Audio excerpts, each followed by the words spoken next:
Please give a warm welcome to Professor Jeffrey Sachs.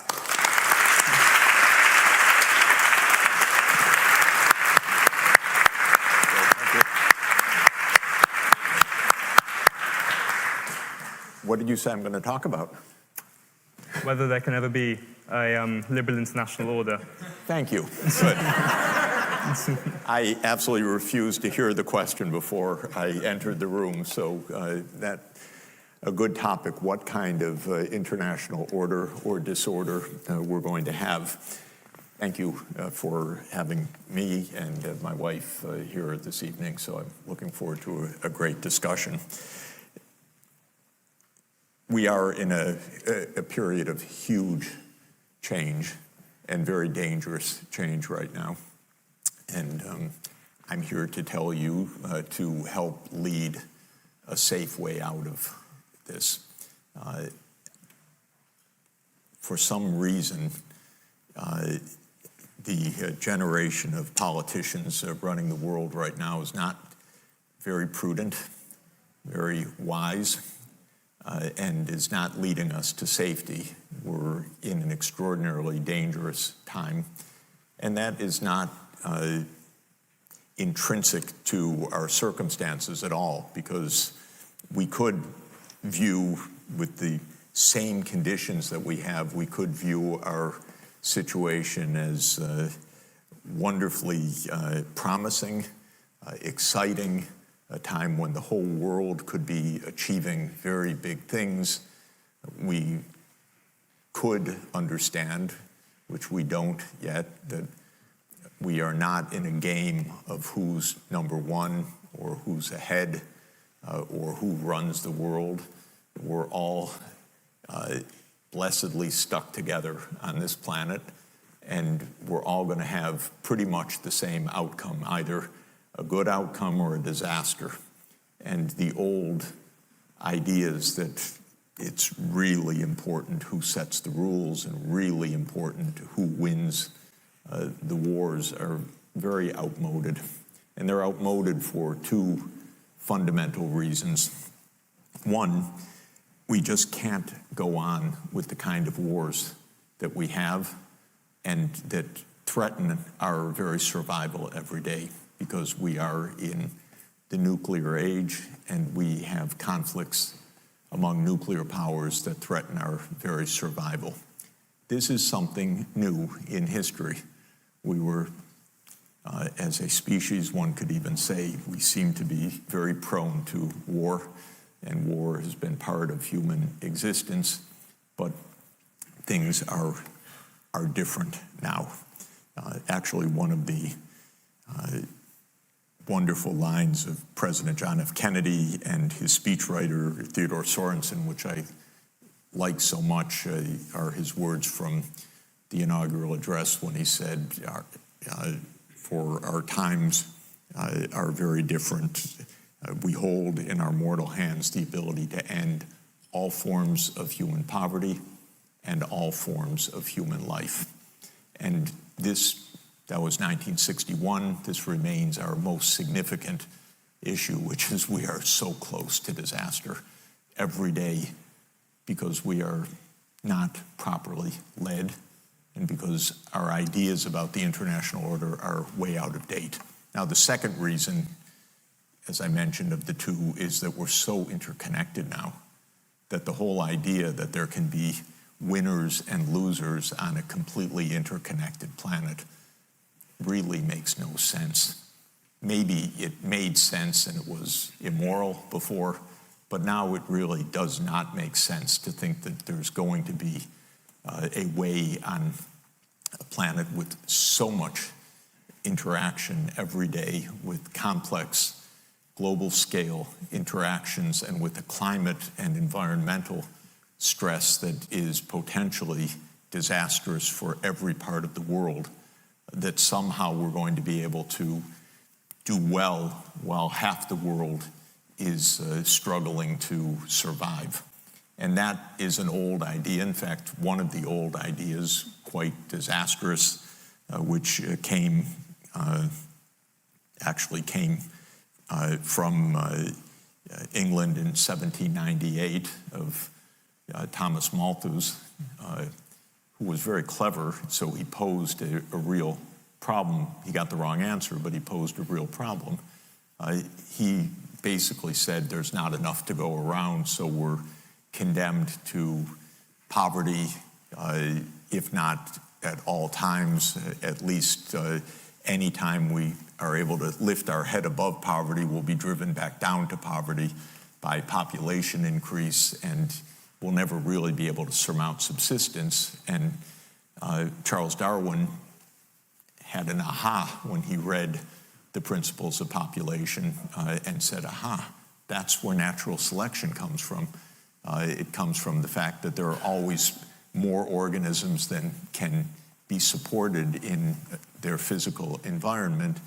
And that was then taken by others further and said, well, that's our struggle for survival on this planet as human beings, and as nations against nations, or as races against races, we're in a struggle for survival. And that is social Darwinism, and it's even more extreme versions. This idea is wrong, and it's wrong for understandable and identifiable reasons that would take a long time to discuss fully, but suffice it to say, two peculiar things that Malthus got wrong. He thought that richer people would have more surviving children because children would survive in a higher income context, and therefore there would always be, above subsistence, a survival rate of children that would increase the population. But what he didn't foresee was modern contraceptives and changing culture so that at higher incomes people have fewer children. In fact, they don't even have enough to replace the adult generation in the high income world. Fertility rates are now, in many places, each mother having on average, or each 10 mothers having 7 daughters that will replace them in the next generation, meaning a declining population. So he didn't understand that, and he didn't understand the benefits of technological advance, because that was about to explode after 1798 in ways that he didn't envision. But the legacy of that idea is that we're in a struggle, and it's us or them. And of course, the worst horrific vision of that was Hitler's, which is that we need living room, Lebensraum, because otherwise the German Aryan people will not survive. So we need to conquer the lands of the Slavs to the east. And that was a real idea, by the way, that he picked up from German scientists who had picked it up from social Darwinists in this country, who had picked it up from Darwin, who had picked it up from Malthus. And it's actually a set of ideas. It's not just insanity. It was a set of ideas widely circulating among German social thinkers and among German scientists, in fact, in the early 1900s. Well, thank goodness it's wrong.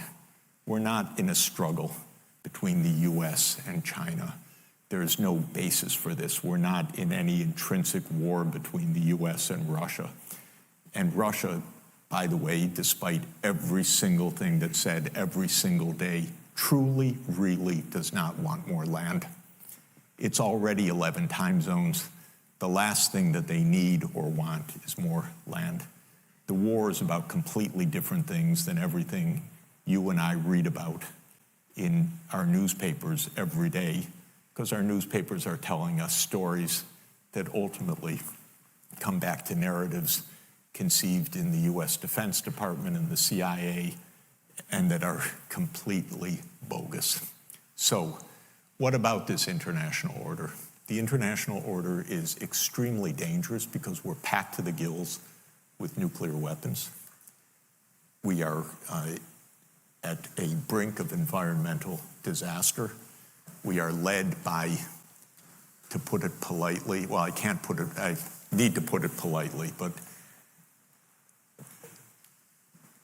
leaders who are not quite up to the challenge we face and are not properly addressing the challenge. And personally, it's a little bit of a relief for me to be here, because yesterday when I was at the Oxford Union, I could only think about Boris Johnson being president of the Oxford Union.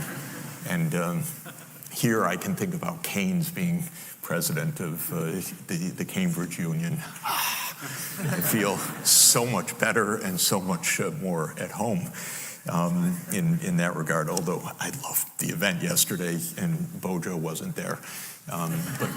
But he was there in spirit in my remarks, because he's an example of one of the most disastrous politicians of our age, and has done a profound disservice in the world and continues to be a danger for all of us. And I don't say it lightly, and I don't say it in a partisan way. I just say it that people like that are extremely dangerous in how casual they throw around our lives. So the question, and I'll sit down in a moment so we can have a discussion, the question, could we have an international order that is peaceful, secure, ordered, improving the well-being of people around the world? The answer is absolutely yes. Is that what we have right now? The answer is absolutely not. Do we have the makings of what it could be?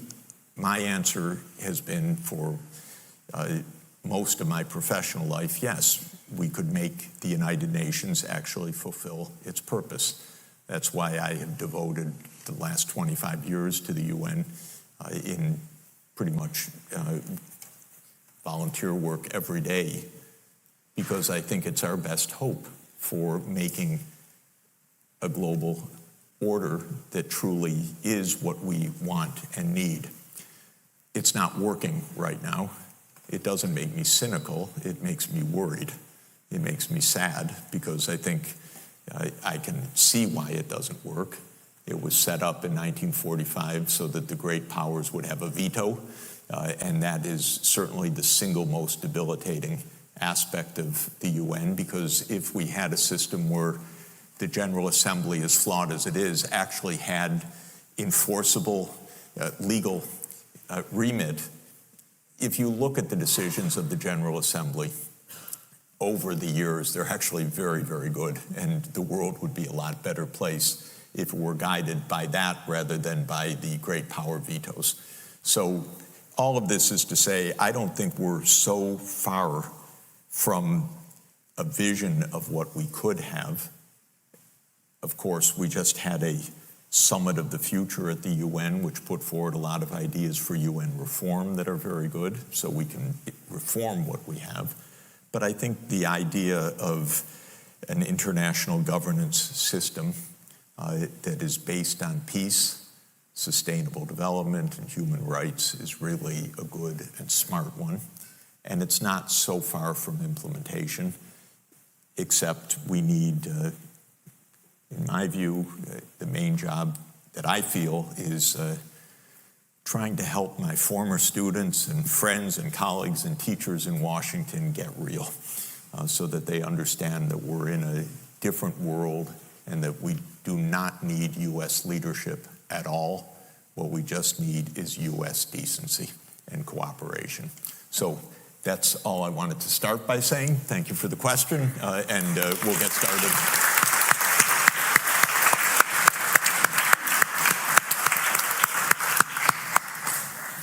Thank you so much for that. I thought that was really fascinating. So what we're going to do now is I'm going to ask a few questions for this next little bit of the talk, and then after that, I'm going to open it up to questions from anyone in the audience. So I just wanted to start dialing things back a bit towards your sort of academic background in development. And I wanted to ask you, why do you think it is, since 2008 in particular, and continuing towards today, that foreign aid has lost ground in the conversation in a lot of Western countries, particularly in the UK, where we've reduced it down to 0.5% of GDP? What would you say is behind that, and why is there a reluctance to accept the importance of foreign aid relative to changing government structures in developing countries? Yeah, great. I trained as an economist in international finance, actually, not in development. And the greatest influence on me then, and I would say until today, was John Maynard Keynes.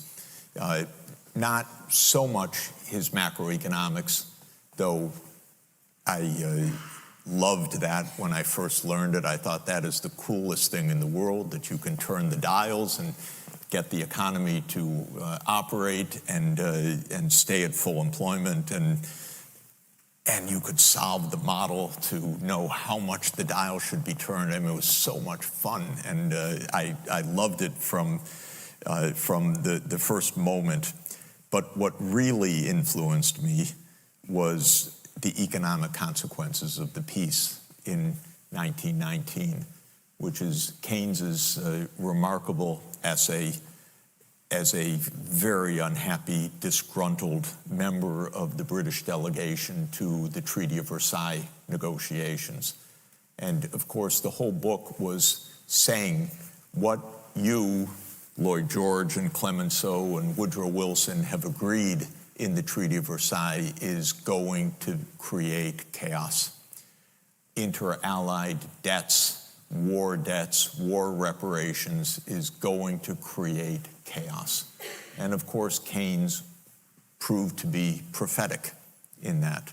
And he said in 1919 that by imposing this harsh peace, this Carthaginian peace, the monsters would arise in the next generation with a vengeance that we couldn't even imagine. The quotations are marvelous because he was also such a great writer and such a great stylist. But he called it right, and it made a huge impression on me. And so I started out in finance, and when I began to be active in problem solving, and that came because some former students of mine in Bolivia came back to the campus at Harvard and said, we have a hyperinflation. And it was a very good moment in my life because these Bolivian students, former students, called the faculty to come to discuss the Bolivian hyperinflation, and I was the only one that showed up. I didn't know anything, but anyway, thank goodness the ones that really knew something didn't show up. So I had my shot, and I think there was another senior person, but I stood up in the middle of it and I said, that's actually not how hyperinflation works. You know, I knew all the theoretical papers, so I wrote something on the blackboard, and a voice from the back of the room said, if you're so smart, you should come to Bolivia. And secret, I had to go home to look on a map where Bolivia was. I had no idea. I was pretty sure it was in the Americas, but I didn't really know where it was. And then I found out, and I decided that I would go. And in any event, Keynes really influenced me because I got there and it was an impoverished place and was at the time the 7th highest hyperinflation that had occurred on the planet. There have been several more since then. And I was able to use standard monetary economics to end the hyperinflation. And as soon as it ended, then the IMF said, okay, now Bolivia has to start paying debt that it hasn't been paying up until now. And I said, no, that's going to blow up this beautiful stabilization. And look how poor these people are. Let them go. Let them get on with things. And Keynes said, don't be mean. Don't be vindictive. Be nice to people that are in need. And I ended up, because I found a wonderful senior gentleman in the IMF who took me under his protective wing because I didn't know what I was doing. I was a kid, to all intents and purposes. Sachs is right. Why don't we try to forgive some of this debt?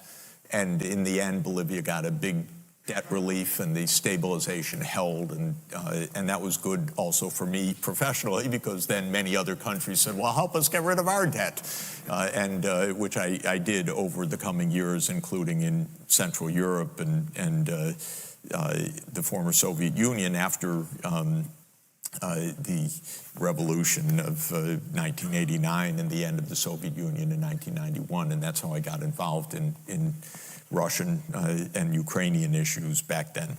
But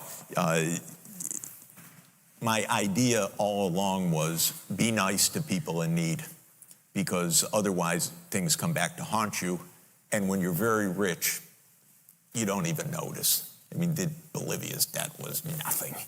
And by the way, the whole developing country debt was quite manageable if it was viewed in a decent way. And I was also schooled in Winston Churchill's not exactly correct saying about the Marshall Plan, that it was the most unsorted event in history. And I believe the Marshall Plan was a completely altruistic, wonderful act of the United States after World War II to rebuild Europe. And that's how I was raised and how I was taught. And in fact, it's much more complicated because it was a Cold War instrument of policy, and there's a lot of dark side to it, and it helped to fund the CIA operations, and it did many other things, so it's not a completely unsorted act, but it was an effective act anyway, and it helped to restart the European economies. So all of this is to say, I believed, what's wrong with a little transfer from a very rich world to poor people?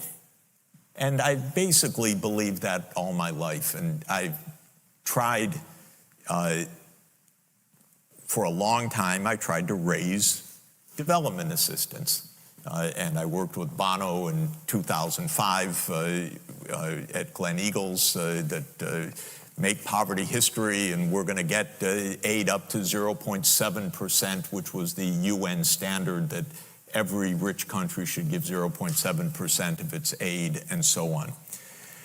And I wrote The End of Poverty in 2005 based on the idea still, be nice, come on, we're rich, help poor people. It's a trap, get them out of the trap, then they can go on with their own development. It's not all charity, just it's a little bit of helping to overcome this extreme condition when you're poor, so you have no money to invest in the things that would make you not poor. So there is a trap, and it still applies to many places in the world.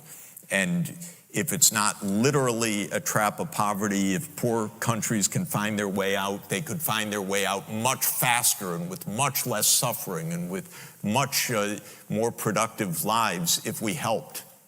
So I worked on that for a long time. But over time, I discovered a lot of the deep, dark truths of American foreign policy that I did not appreciate, did not understand growing up. I knew things weren't right because I marched against the Vietnam War in the 1960s as a high school student, and I was never, but I did not appreciate the darkness of much of American foreign policy and British imperial policy and Britain's cheerleading of American foreign policy. And that grew on me over time. Plus, it's a little complicated, so it's actually worth just explaining one thing. In operant conditioning, when you're conditioning a rat to press a lever, or you're conditioning a human being to press a button to do something, if you want to decondition, take away the stimulus response, you can go cold turkey and then the response doesn't work, and there is fade out over time. But if you give a victory every once in a while still to pressing the lever, it prolongs the agony of phasing out the conditioning for a very long time. And I mention this because in my career, every once in a while, the U.S. would do a nice thing. And so I came to believe that if I was persistent enough, I was pretty persuasive and I could always convince them to do the right thing. So there were a few successes along the way and lots of frustrations, but the few successes just made me absolutely sure that one more conversation, one more debate, one more argument with another president or a secretary of state or his advisor would be enough to turn the tide. And it took me a long time to stop pressing that lever because there's really a lot of nastiness. And I stopped going to Washington and talking about development aid in Washington probably about 10 years ago, I would say. Imagine we're not in 19th century Britain ruling the seas, which was a basis for British hegemony in the 19th century. So he says, and I say to him, China's not able to defeat us. The only risk we face from China, the only risk we face from China is nuclear war. So stay away from nuclear war. Stop playing with Taiwan the way you're doing. Sorry, it's stupid. Stop provoking things. And footnote, we provoked the war in Ukraine. I could go on for about 8 hours on that, and maybe it's worth 5 minutes. But we provoked the war in Ukraine, absolutely surely. And we'll do the same with Taiwan. And we'll lose any war that happens, but maybe the world will end also over this stupidity. And the people in Washington are stupid, I'm telling you. I know them. This is not my surmise. And I just read an unbelievably stupid article in an unbelievably awful journal called Foreign Affairs by, what's her name? First name I don't remember. Carlin is her second name. Oh my God. It's about how we have to prepare for the next war. I don't think the word diplomacy is mentioned one time. So the first thing is, John says, Professor Mearsheimer says, yeah, China can't defeat us, we can't defeat China, but China could annoy us, and it will annoy us more if China's the hegemon of East Asia, so we have to prevent China from being the hegemon of East Asia so that the United States is the only hegemon in the world, the only regional hegemon. What a thing to do that could provoke nuclear war. And I said, but John, that could lead to war between the US and China. Yeah, it's actually likely. Or it's possible, he says. Maybe we could avoid it, but it's quite possible. He said, no. You take the expected value of total annihilation, it's got a big negative sign. It's minus infinity as far as I'm concerned. And so you don't do that. You don't put any positive probability on something like that. So this is the first point of disagreement. The second point of disagreement is essentially about game theory. Everyone here knows the prisoner's dilemma. The prisoner's dilemma is a situation where it pays to cooperate, but the dominant strategy for each player is to not cooperate. Because if the other side cooperates, you cheat and you win. And if the other side doesn't cooperate, you certainly don't play the sucker. And so you end up non-cooperative, and you're off to the races in war. And that's game theory, and that's what's taught at Rand, and that's what these people in Washington think, and that's how they play, and that's how they talk. And the fact is, though, you put real people, and I mean non-economic students, real people, into an experimental game, and they cooperate half the time, 3/4 of the time.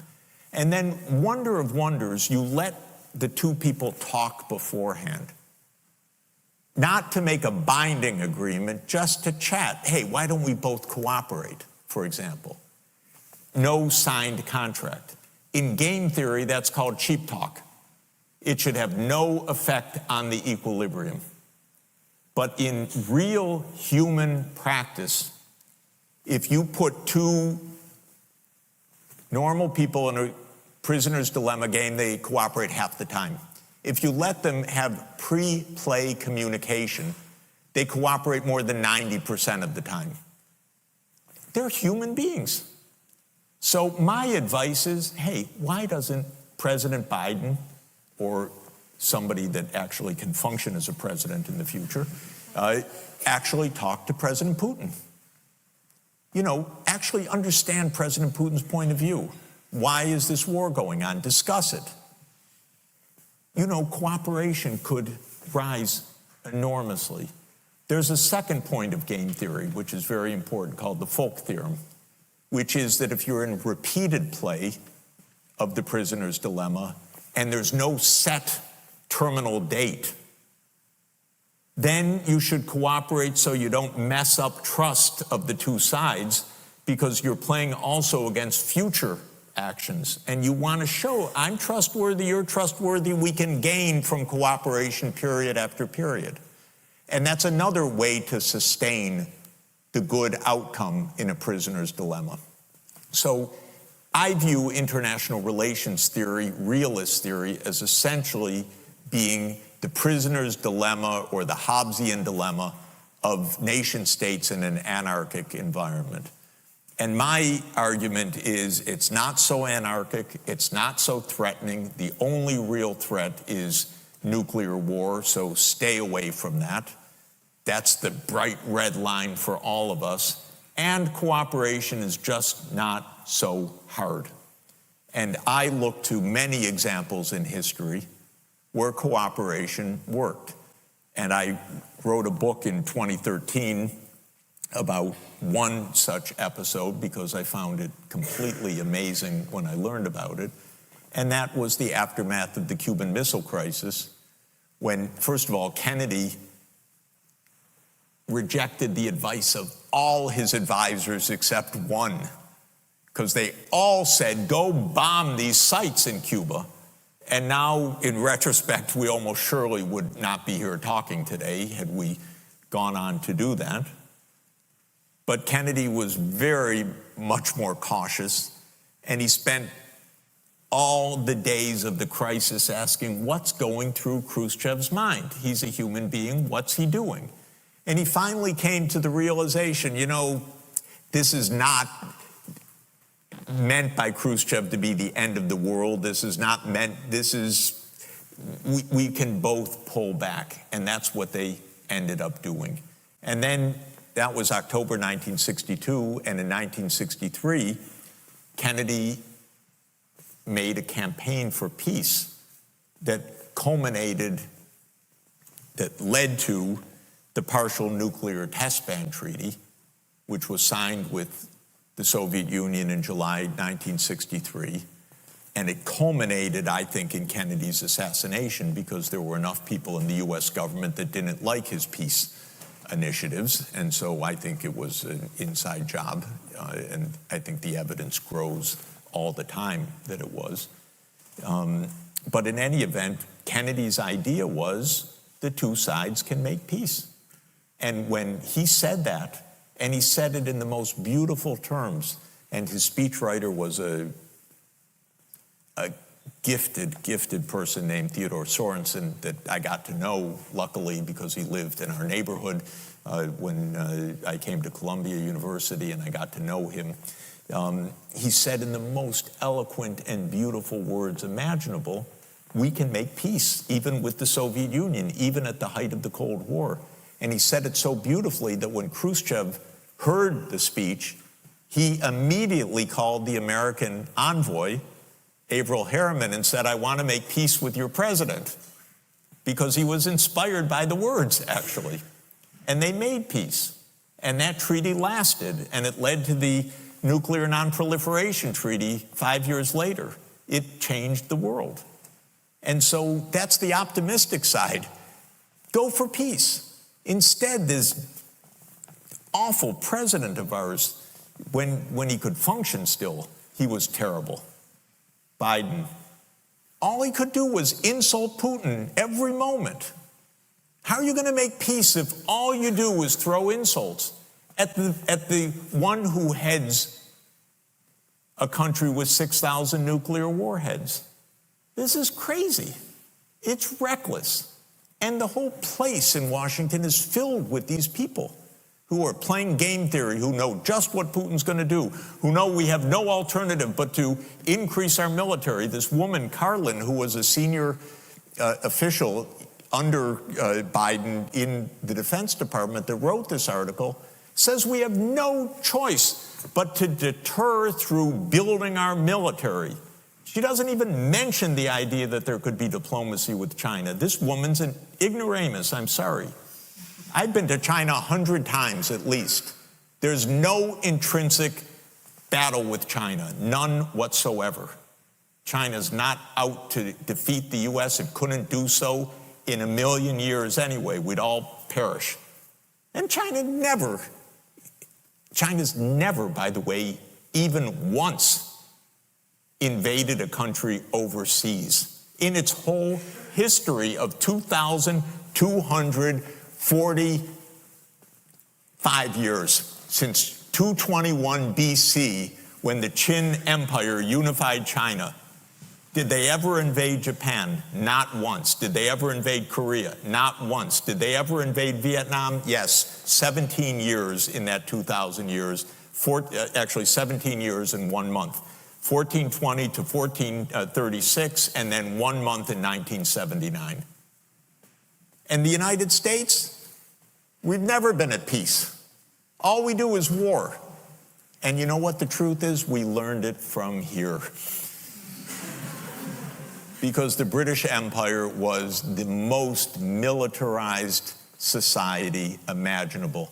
And unfortunately, the leaders of this country, and it turns out not to matter which party, because Starmer is as bad as Boris Johnson, all they know is military. It's unbelievable. What's the first thing that Starmer does when he becomes prime minister? He goes to Kiev to pledge the endless support of the US, by the way, because Britain doesn't do anything. The endless support of the United States to the defeat of Russia. And then he flies across the Atlantic to try to convince Biden to authorize, what authorize means is for the US military to enable deep strikes inside Russia. That's really a clever thing to do, especially because Putin said, well, then we'd be at war with each other and we'd be forced to reconsider our nuclear strategy. And then we have our CIA director in this. This would be great for the West End theater, by the way, because it's a kind of parody. The CIA director meets with the MI6 director on stage recently here and says, oh, don't worry about Putin's bluff. Well, my advice is if you're going to say that before we're all annihilated, because no one's going to hear you after we're all annihilated. How do we know he's bluffing? He's not bluffing if Russia is fundamentally threatened. So that's, I don't remember what you asked me, but that's my answer. Thank you very much. We're going to try and have some time for a few audience questions. I appreciate we're running a little over, but if you just stick your hand up, I already see lots around. Just wait until you get a microphone and ask a question. We'll go here in the suit in the second row. Is that me, right? Yeah. Shall I stand up? Please do. Thank you. Thank you very much. That was quite remarkable. It definitely isn't sort of the mainstream opinion, I guess. So you talked about how there isn't this kind of struggle with China and how the United States, the US empire, doesn't need to position itself as kind of the leader. But there is kind of a struggle between, if not between US and China, between democracy and dictatorship in sort of various countries, various economies, various circles. And the United States is at the forefront of that, at least in economic terms. And of course, with dictatorships now becoming a lot more sustainable, you know, they're not kind of obsessed with this self-subsistence. They're all trading with each other. Is there any way in which there is still a fight on our hands when it comes to politics? Well, I'd love for the United States to be a functioning democracy and to be a good example for other countries. I don't believe the U.S. has any right or any ability to put in place a democracy in any other country. Nor do I believe, by the way, that American democracy functions as a real democracy anymore on the life and death issues. Nobody has asked the American people anything about all these wars for decades. And by the way, I can tell you, and I'm telling you authoritatively and truly, they lie about every goddamn thing about these wars. And so that's not democracy either. Everything is phony. Everything is narrative. And so on the war and peace issues, the public has no say at all. If you were to ask the American people now, and in fact, Gallup does, do you support Biden's foreign policy? I think the support is, you can look it up, 25 to 35% perhaps. I don't even think it reaches 35%. Where's the democracy in this? It's a game. This is the deep state, and they have their wars, and every war has been phony. Some wars the American people are basically never told about. For example, the war in Syria. And you may actually hear from grown-up reporters who are lying through their teeth or ignorant beyond imagining that, oh, the war in Syria, yes, Russia intervened in Syria. Well, do you know that that Obama tasked the CIA to overthrow the Syrian government, starting 4 years before Russia intervened? What kind of nonsense is that? And how many times did the New York Times report on Operation Timber Sycamore, which was the presidential order to the CIA to overthrow Bashar al-Assad? 3 times in 10 years. This is not democracy. This is a game. And it's a game of narrative. Why did the U.S. invade Iraq in 2003? Well, first of all, it was completely phony pretenses. It wasn't, oh, we were so wrong, they didn't have weapons of mass destruction. They actually did focus groups in the fall of 2002 to find out what would sell that war to the American people. Abe Schultzke, if you want to know the name of the PR genius. They did focus groups on the war. They wanted the war all the time. They had to figure out how to sell the war to the American people, how to scare the shit out of the American people. It was a phony war. Where did that war come from? You know what? It's quite surprising. That war came from Netanyahu, actually. You know that? It's weird. And the way it is that Netanyahu had, from 1995 onward, the theory that the only way we're going to get rid of Hamas and Hezbollah is by toppling the governments that support them. That's Iraq, Syria, and Iran. And the guy's nothing if not obsessive. And he's still trying to get us to fight Iran this day, this week. He's a deep, dark son of a bitch, sorry to tell you, because he's gotten us into endless wars, and because of the power of all of this in the U.S. politics, he's gotten his way. But that war was totally phony. So what is this democracy versus dictatorship? Come on. These are not even sensible terms. And even if they were sensible terms, under the UN Charter, we can have our democracy. You do what you want. It happens to be the case that China has had a centralized administrative state for 2,245 years, ever since Emperor Qin Shi Huangdi unified the Qin dynasty. There have been a few periods of disintegration of the dynasties, but if you look through the Qin, the Han, the Tang, the Song, the Ming, the Qing, till today, till the PRC, this is the same structure, by the way. This is an administrative state ruling over almost the same region, by the way, for more than 2,000 years. So, by the way, it has been wondrously effective for a long time at keeping the internal peace. China's only wars were nomadic invasions from the steppelands in the north.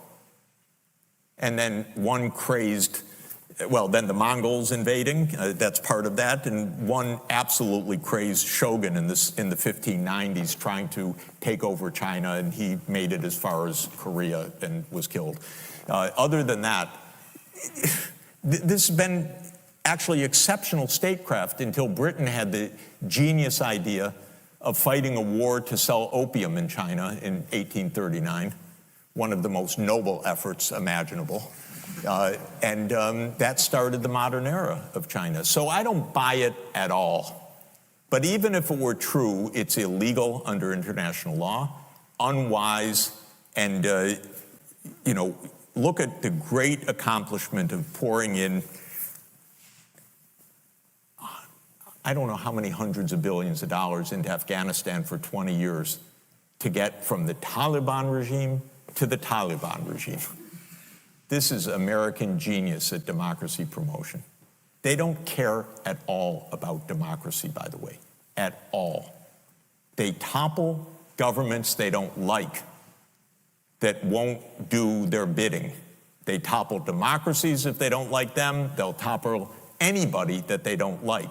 That's how it's worked all along. They never said, oh, we can't topple Mossadegh in 1953. He's a democratic government. No, they toppled a democratic government in Iran and put in a police state, which led to wonderful long-term relations with Iran, because they really love the American people for that. So this is not about democracy. This is a game, and it's a terrible game, and it's a secret game, and it's played by the CIA, which is the most important agency in the United States, because they have complete secrecy, complete unaccountability. There was one review of the CIA 49 years ago, the Church Committee, and nothing since then. And as one of our CIA directors, they're all, I was going to say one of the worst, but they're all the same by the time they get there, or by the time they leave there, because the agency takes them over. Pompeo said, as he was proudly explaining the role of the CIA to some Texas students a few years ago, and you can find it online, he said, what do we teach at the CIA? To lie, cheat, and steal. And that's a pretty good encapsulation of the methodology. And that is a very dangerous world being created that way. So China's not going to turn the U.S. into a dictatorship. Maybe the U.S. will turn into a dictatorship. Maybe it will just turn into a plain old plutocracy. Maybe it will turn into a military-industrial state as the complete dominance. I don't know. But it's not going to come from China. It's going to come from inside. That's where our risk is. Let's go there in the orange jumper. Thank you. I have a very simple question. What is your view on the upcoming US election, and who do you think will further, let's say, will make the situation better for all of us? Thank you. Somebody else. I'm a firm non-voter in November. Sorry to say that's not the high-principled view. Everyone's supposed to vote and cherish their vote, but I will not vote for a candidate that doesn't meet the minimum threshold for being president of the United States. And we have two candidates, lead candidates, that don't, and so I decided I'm not voting, period. Because I want a candidate that actually has some possibility of doing something. Now, maybe they will, but not based on what they say. Every day is a profession of love for Israel's murderous reign in the Middle East. Okay, by itself, I wouldn't support that. That's enough for me, because Israel's committing a genocide in Gaza, and it's sickening, and it's obvious, and we see it every day, and if a candidate can't figure out to say something about that, I can't support them, period. But then Kamala Harris, who would normally be my candidate because I was a lifelong Democratic Party voter, although with great disappointment whether they won or lost, because when they won, I was disappointed with what they did.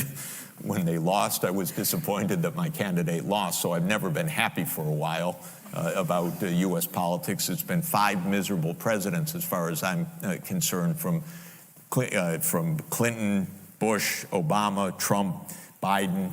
Awful. All of them. They brought us to the brink of nuclear war. Can't forgive them for that kind of recklessness. But when it comes to Ukraine, Harris says, we stand with Ukraine.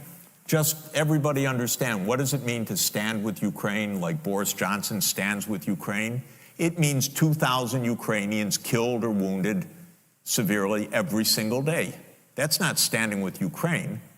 That is standing with the destruction of Ukraine. It's exactly the opposite. And so that's a purely Orwellian idea that we're standing with Ukraine by continuing this war. And that's what she says, because she doesn't seem to have any idea other than what she's told to say, or she says her ideas, and either way I can't vote for her, and with Trump, don't even get me started. So the answer is I don't see either of them, based on what they're saying right now, doing much. But I think there's another point that is important in this. I'm not without hope for a quite different reason, and that is that our politics is not determined by American presidents. Our politics is determined by the security state apparatus, and what is happening right now is not in America's security interest. And so they could change their mind. And President Putin said something actually very interesting in an interview in 2017, I think in Figaro, by the time that he had had 3 presidents as his counterparts, Bush, Obama, and Trump. And he said to this reporter, French reporter in 2017, he said, you know, I've dealt with 3 American presidents now. They come into office with ideas. But then men in dark suits and blue ties come to tell them how the real situation is, and you never hear of those ideas again. And this is from a very tough-minded leader who was himself KGB. He understands how the American system works very well. He understands what the CIA means for American foreign policy. He understands that American foreign policy is very deeply rooted. It's not this one wins and then Obama changes everything and then Trump comes in and changes. It's nothing like that, by the way.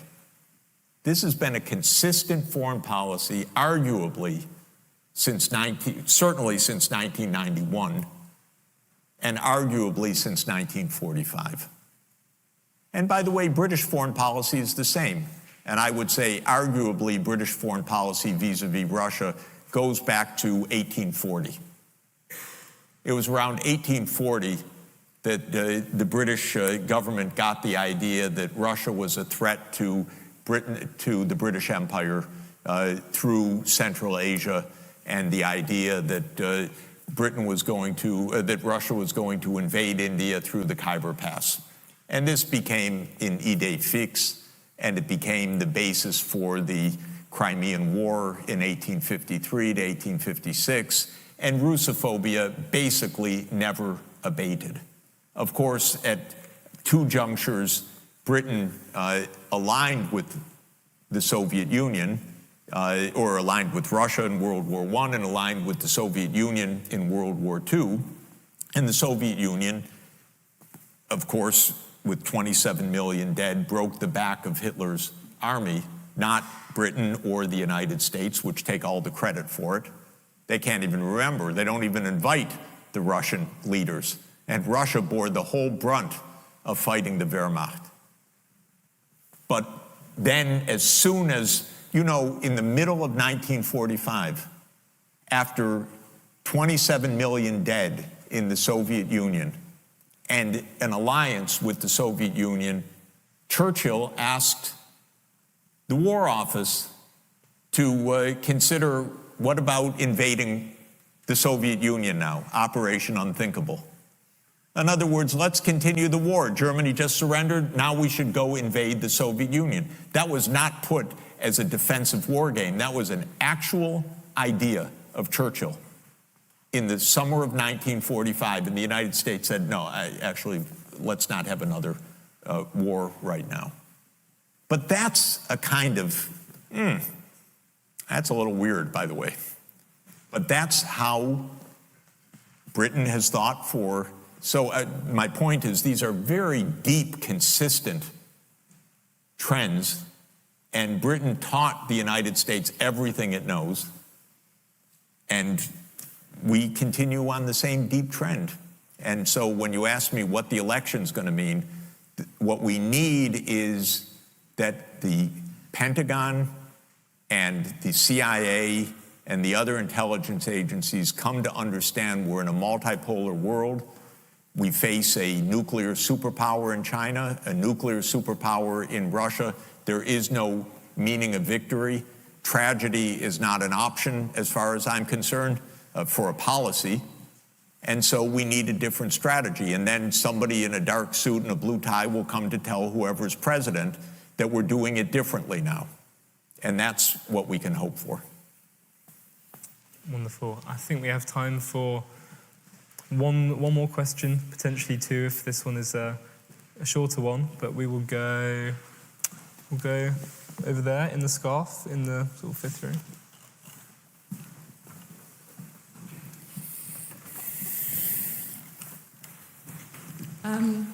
Thank you for coming to speak here today. I think a lot of what you said is the truth, and it's refreshing to hear it.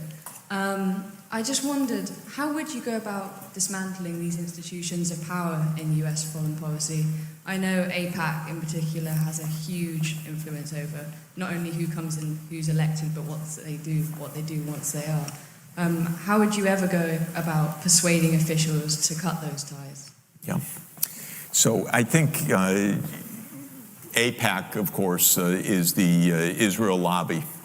It's been extremely influential for decades.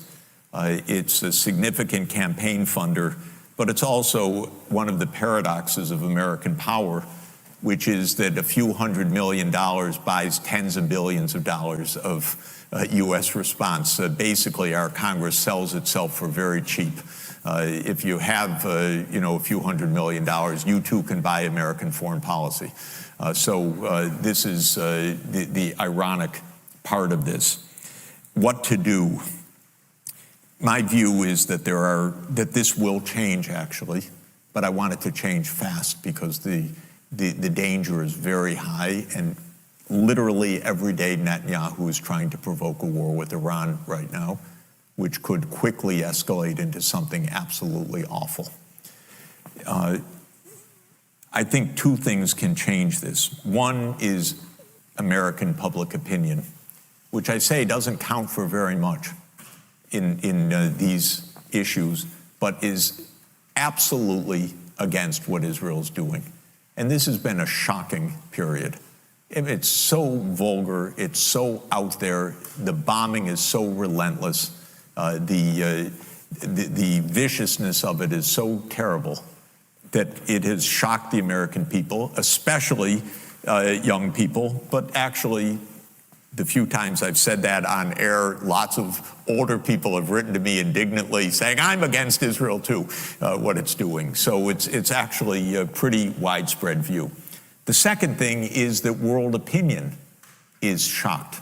And not only world opinion, political opinion worldwide. So I hang out at the UN. Israel has no backing at the UN for what it's doing. What it has is the US veto and Europe, as usual, hiding behind the US or abstaining in votes. Even the European Union's divided because it's so awful what's going on that Ireland and Spain and Norway and others are recognizing the state of Palestine, despite the US saying don't do that. But on resolution after resolution, there's an overwhelming majority against Israel's actions. There was this July an International Court of Justice ruling on the illegality of Israel's occupation. I think there's likely to be an ICJ ruling in the coming months that will find, I believe, Israel to be in violation of the 1948 Genocide Convention. That also will be a shocking moment, and I think it's likely, although you can only imagine the lobbying pressure that is being put on right now. So these are two forces that are at play. My idea specifically is I'm urging, actually quite actively, the Organization of Islamic Cooperation and the Arab League to put forward a specific plan now. Now, I believe, based on international law, that the only way forward that can possibly become established is a state of Palestine agreed on international law alongside a state of Israel. And that the two-state solution, which goes back to the 1947 partition plan, is enmeshed in countless UN Security Council and General Assembly resolutions and the ICJ ruling, which talks about the border of the 4th of June, 1967, before the Six-Day War. So what I am urging and hoping for is that the Organization of Islamic Cooperation, which is 57 Islamic majority nations, and the Arab League specifically, put forward a plan for a two-state solution, peace, UN Security Council oversight of armed forces to keep the two sides apart, I think more than normal peacekeepers, but really stationing troops basically to keep the two sides apart, and Iran saying, yes, we stop our aid to Hezbollah and to Hamas in the context of a state of Palestine being achieved, and the US says we drop the sanctions against Iran at the same moment. So we put all the pieces together and say, voila, this is something that is of mutual benefit for everybody. The only one that opposes this, in my view, is the extremists in Israel, represented by Netanyahu, Smotrich, Ben-Gvir, and the other extremists in this utterly obnoxious and genocidal government that is in power in Israel right now. And it's just one vote away, in my estimation, which is the US veto. And I believe that if the security state in the United States looks honestly and dispassionately at this, if the American people understand how many wars Netanyahu has led the American people into and what a disaster this has been, that actually it's possible to change. It's not a sure deal by any means, but I want the rest of the world to say to the United States, you, not Israel, you are the obstacle to peace, the only obstacle remaining, because we don't need Israel's approval for this. Why should Israel have a veto over a state of Palestine? Of course it has no veto in international law. It's you, the United States, that's using the veto, and I want the world to say that clearly with a plan, and to be able to say to the Israeli people, this is not about squandering your safety, it's about actually your safety as in a most fundamental way. Okay, I think we have time for one very quick final question. We'll go to you on the front row there on the blue shirt on the left. Thank you so much, Professor Sachs. By your logic of nuclear war having an expected value of negative infinity, it seems that the US should never interfere when a nuclear power is doing something bad. Extending this logic, one could argue that if Nazi Germany had nuclear weapons, we should have just let them walk all over Europe and Russia. Is there a case in which the US should militarily intervene, even if there is some chance of nuclear war? The US should intervene if we are attacked. That's different. We should not intervene to provoke. And that's the big difference. So let me just explain in 2 minutes the Ukraine war. This is not an attack by Putin on Ukraine in the way that we are told every day. This started in 1990, February 9th, 1990.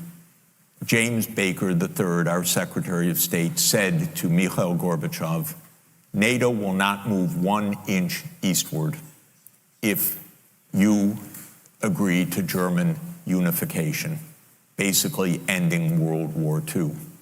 And Gorbachev said, that's very important. Yes, NATO doesn't move, and we agreed to German unification. The US then cheated on this, already starting in 1994, when Clinton signed off on basically a plan to expand NATO all the way to Ukraine. This is when the so-called neocons took power. And Clinton was the first agent of this. And the expansion of NATO started in 1999 with Poland, Hungary, and Czech Republic. At that point, Russia didn't much care. There was no border other than with the Königsberg, but other than that, there was no direct threat. Then the US led the bombing of Serbia in 1999.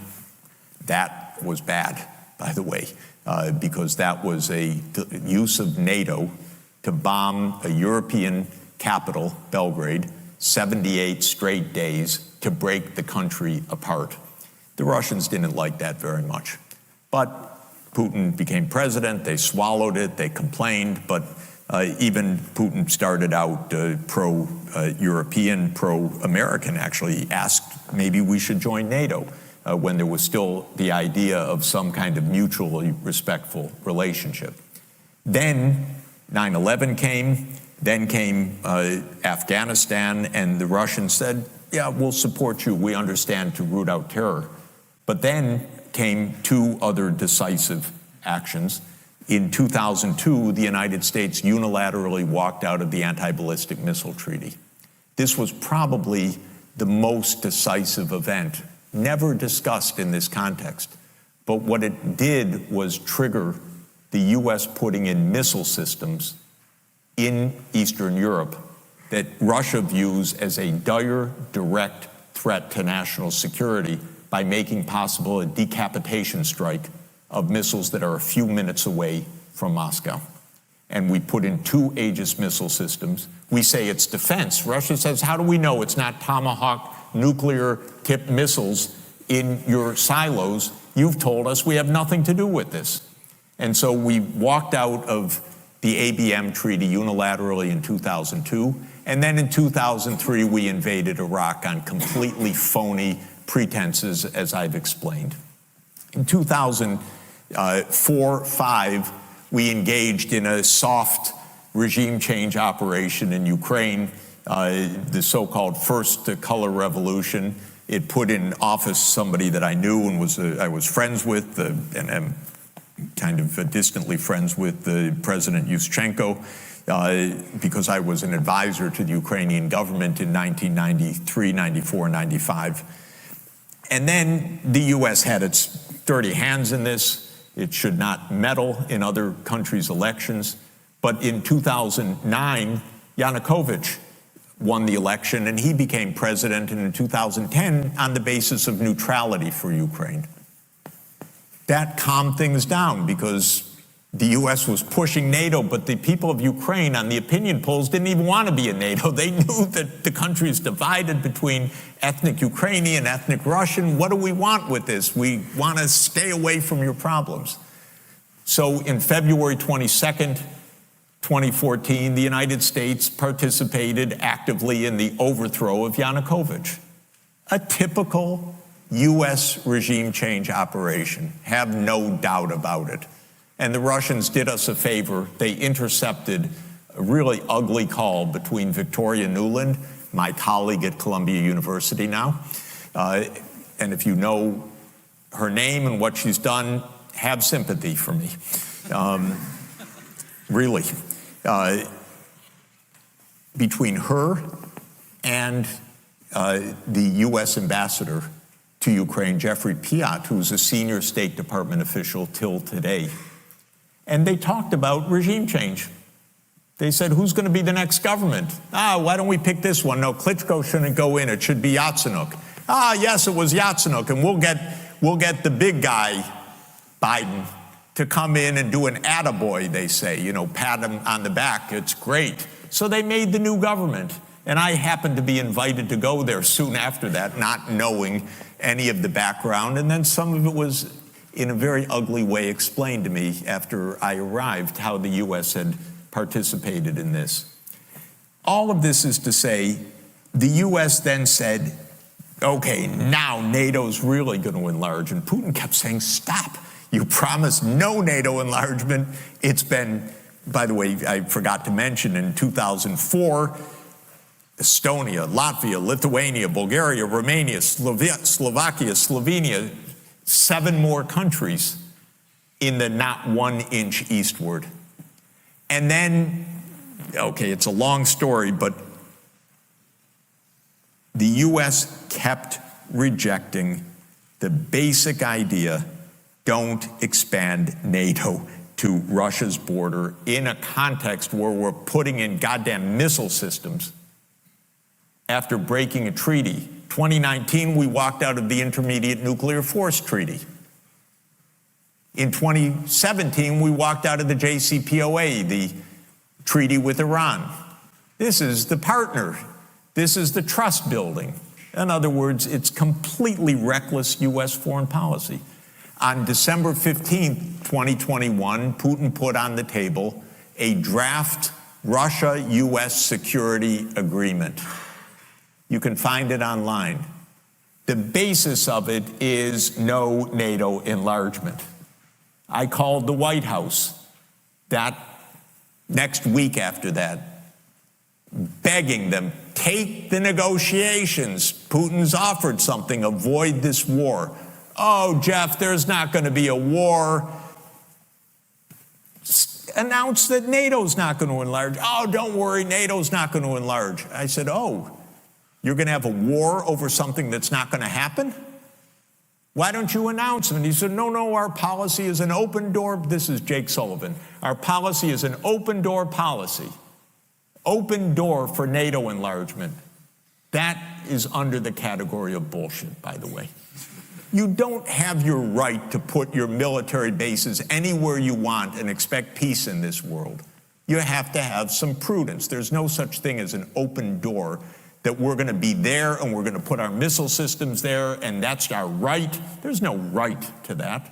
We declared in 1823, Europeans don't come to the Western Hemisphere. That's the Monroe Doctrine. The whole Western Hemisphere, after all. Okay, anyway, they turned down the negotiations. Then the special military operation started. And 5 days later, Zelensky says, okay, neutrality. And then the Turks said, we'll mediate this. And I flew to Ankara to discuss it with the Turkish negotiators because I wanted to hear exactly what was going on. So what was going on was they reached an agreement with a few odds and ends. And then the United States and Britain said, no way. You guys fight on. We got your back. We don't have your front. You're all going to die. But we got your back as we kept pushing them into the front lines. That's 600,000 deaths now of Ukrainians since Boris Johnson flew to Kyiv to tell them to be brave. Absolutely ghastly. So when you think about your question, we have to understand we're not dealing with, as we're told every day, with this madman like Hitler coming at us and violating this and violating that, and he's going to take over Europe. This is complete bogus, fake history that is a purely PR narrative of the U.S. government. And it doesn't stand up at all to anyone that knows anything. And if you try to say a word of this, I got completely cut out of the New York Times back in 2022 after writing my whole life columns for them. Oh, I'd send this, okay. And by the way, online, it's not even space. You know, there's no limit. They could publish 700 words. They would not publish, since then, 700 words for me about what I saw with my own eyes about what this war is about. They won't do it. We're playing games here. So, God forbid a nuclear power comes at us. I don't know what's going to happen. But we came at them. And we should stop going after China and Taiwan. It's not our goddamn business. Taiwan is part of China. The Taiwanese said it in the Republic of China. The People's Republic of China said it. We agreed to it in countless communiques when we made diplomatic relations with China. So what the hell are we doing sending armaments to Taiwan unilaterally, having our speakers of the House go to Taiwan, inviting a disaster in the future, having publications like you can read now, it's worth looking at. The Navy just issued a plan about 3 weeks ago. It says we have to prepare for war with China by 2027. It doesn't say we'll have a war with China. It says we have to prepare for war with China by 2027. We are not playing a video game. They're playing with your futures. It's completely unbelievable to me. China's not threatening anybody abroad, anybody.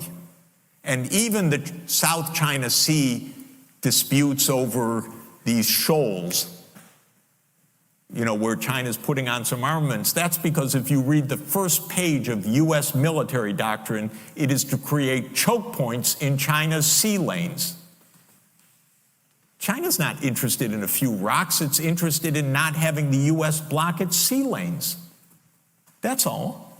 We have to understand the most basic points. Stay out of each other's lane so that we don't end up all dead. It's not so hard. And by the way, if you study another game theory structure, and it's quite interesting for you to do for people who are formal analysts, if you study the hawk-dove game, or the game of chicken, as it's sometimes called, which says, if the other side threatens a nuclear war, don't get into a nuclear war. But if they're being dovish, you threaten to scare the wits out of them. But if both sides collide, then we have nuclear Armageddon. If you study that game formally, and there's a payoff structure for it, and you put, as I suggest, a minus infinity in the quadrant of hawk-hawk, then the equilibrium solution is dove-dove, okay? The mixed strategy is to put 0 probability on playing hawk, because when you multiply minus infinity times any finite probability, positive probability, you get minus infinity. And so the logic is, don't play chicken with nuclear arms. Don't. And to the CIA director, I say, don't tell me whether Putin's bluffing or not. I read your memo of 2008 about how much Russia is concerned about NATO enlargement to Ukraine. It was leaked by Julian Assange, by the way. The same guy who's our CIA director was U.S. ambassador to Russia then in 2008. He wrote a memo called Niet Means Niet, which explained how it's not just Putin, it's the whole Russian political class against having NATO in Ukraine. And then he tells us now, don't worry about it. Because they're playing games with you and me. And I really resent it. So if we someday face this catastrophe that you're presenting, there won't be a good answer, by the way. President Kennedy, incidentally, in the middle of the Cuban Missile Crisis, made a side remark. He said, I'd rather have my daughter be red than dead, when the bumper sticker slogan was better dead than red. And he said it the opposite. You know, he's a human being. He's a wonderful human being. And so I don't know what the answer to the question is. God forbid, but we're not in that situation right now. And the way to get out of that situation is not only to stay out of each other's red lines, but also to disarm. We've got to get back to nuclear arms control.